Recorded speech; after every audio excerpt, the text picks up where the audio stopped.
Apparently, I just want to rename this film. I keep calling it Shrimp Shack, and the film is called Snack Shack. So let's not waste any time. Let's just talk about it.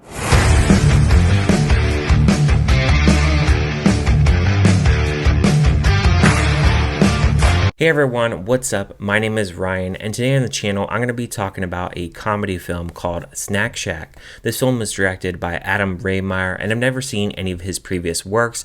It stars Conor Sherry, Gabriel LaBelle, and Mika Abdalla, and it's about two close friends who live in the city of Nebraska, and they're working at a community pool snack shack. When it comes to Snack Shack, I went into this film completely blind. I knew it was a comedy. I did look up the cast and didn't know anybody in the cast, and I didn't read a synopsis and I didn't watch a trailer, so I went into the film pretty blind. You have two friends here. You have AJ and Moose. It's 1991 in the summer, and you have these two kids who are looking for ways to make money.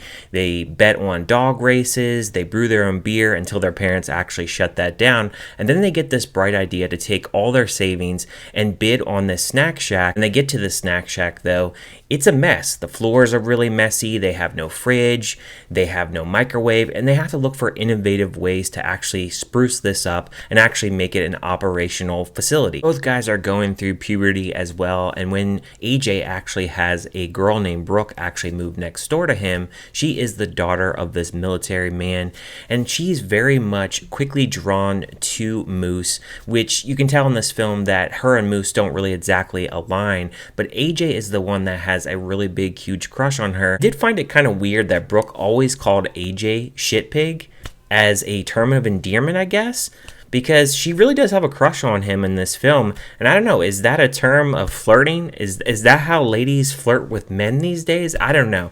I've never had a woman flirt with me like that, so I thought that was really weird that she kept calling him shit pig throughout this entire film. AJ and Moose are very opposite. They both, in a way, they want to get the job done, but Moose tries to find shortcuts to really get the job done.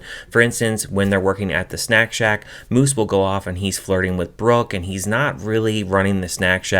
You have AJ who's running it all the way to the core, and he's working really hard, selling everything, making sure all the customers and everyone's really happy. While you have Moose, he's kind of lazy and he doesn't really follow through with the responsibility, which he really lacks in this film. And this is one of those films where it is a lot about responsibility. It has loss, it has friendships, it has a coming of age feel to it. It has a lot of vulgarness into it, especially in the beginning of the film. When the film first started out, I was like, I just don't really know with the language and the dialogue of the film, because there was a lot of vulgar terms and it was a little bit more than what I expected it, because again, I went to this film really blind, so I didn't really know what to expect with the dialogue. As the film kept going on, I felt like the film had a lot more heart. I felt like I could get a lot more into the film, because at first I kind of was like, this seems kind of cheesy, especially in the beginning of the film, because even though they had that vulgar dialogue, even the parents, they had some cheesy lines, and it felt like it was going to be very slapstick,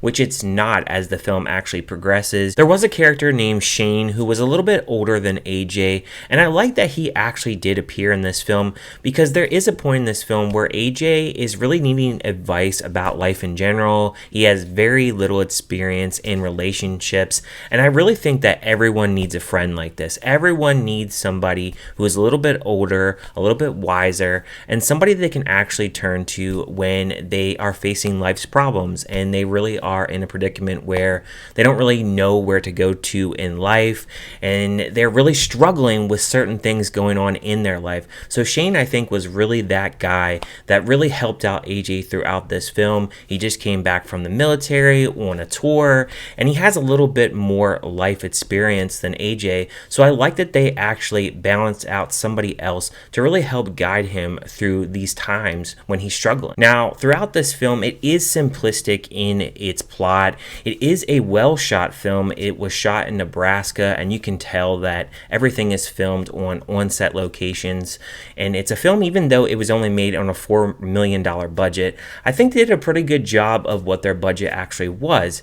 Now, it's not a film where you're just laughing all the time. It's not that kind of film. You can kick back on a weekend if you have nothing to do. Maybe it's a Saturday, it's raining outside, and you have nothing else to watch. You can put this on and feel like you can laugh a little bit, maybe you can have a little bit of heart to some of the characters, and you're seeing some of the struggles within both characters and them just developing overall.